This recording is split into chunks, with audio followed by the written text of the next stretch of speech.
Hi, welcome back. Let us talk about migration today.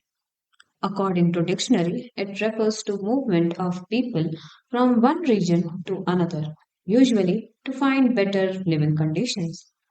There are broadly four types of migration. First one is internal migration, where people move within same country, state, or region, mostly for better employment opportunities or moving from rural to urban areas. For example, people move from northeast to Delhi, from north to south. Then second one we have is international migration, where people cross boundaries, usually for better lifestyle opportunities, and then give up citizenship and become new voter and taxpayer of another developed country. For example, people from India moving to Gulf regions, Scandinavian countries, choosing Australia and New Zealand. Third one is voluntary migration, in which a person or a family makes decision to move voluntarily out of country. For example, high net worth families choosing Singapore, London and Washington. And fourth one is forced migration, when affected individuals have no choice to stay there. It's more of an exodus and people are refugees.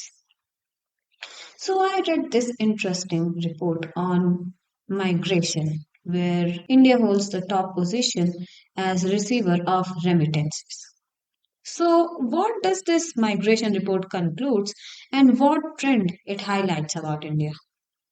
Well, it holds a greater significance which I wanted to discuss. First and foremost, India remains the world's top origin country for international migrants, with approximately 18 million people living outside. We have made history as first nation to surpass $100 billion milestone, recording a staggering $137.67 billion as annual remittance.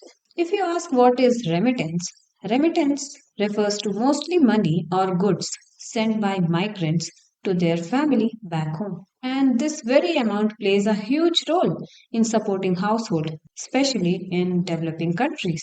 Usually for tracking these figures, World Bank uses data from IMF, that is International Monetary Fund. But there's a catch. Some experts say it could be higher because we don't know informal channels from where these transactions are made, such as we don't have record of people going through donkey way just to get a better lifestyle. People are literally risking their life living and doing job illegally. As usual, USA remains a primary destination, then Germany, Saudi Arabia, UK, France, Kuwait, and Qatar. It includes everyone from student to working professionals like teachers, doctors, engineers, nurses, extending it to workers in construction, retail, transportation areas.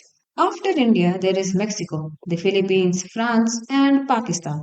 Yes, our diaspora is expanding. Should we be proud of our global presence?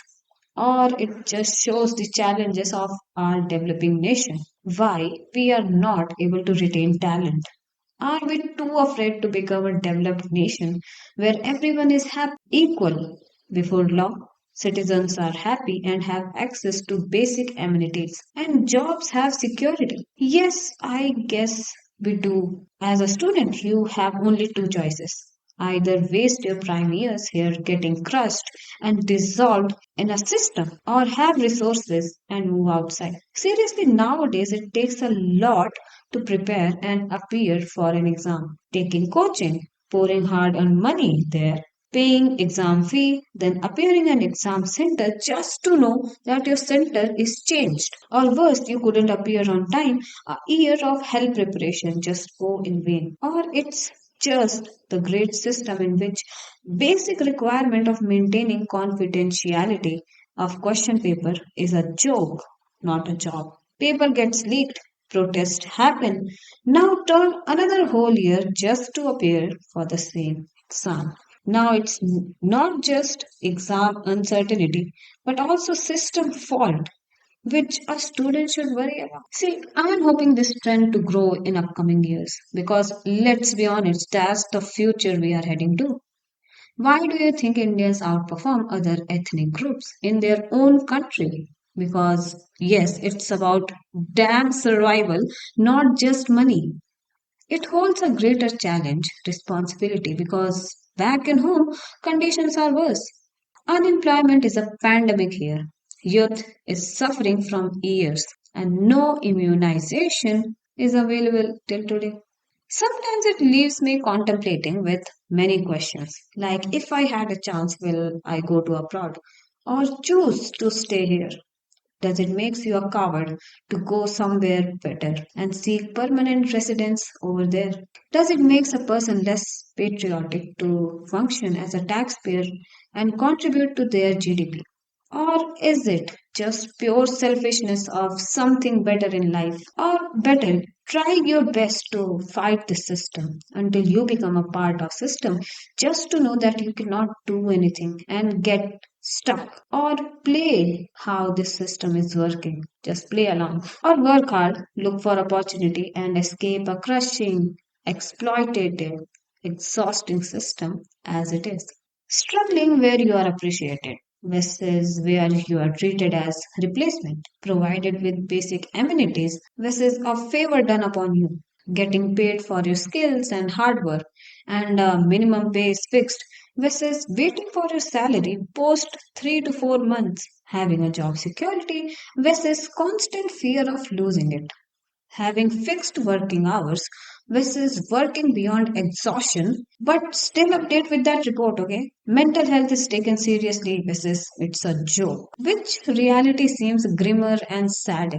Where do you think employees are happy? Well, I do understand not everything is so good about migrating to another country. It involves discrimination, cultural barrier, and language challenges.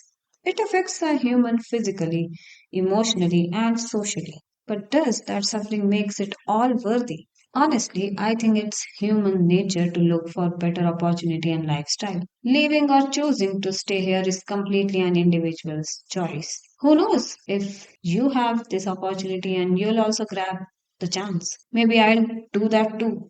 So, okay, we have reached the end and my thinking capacity too. Tell me, what do you think about it?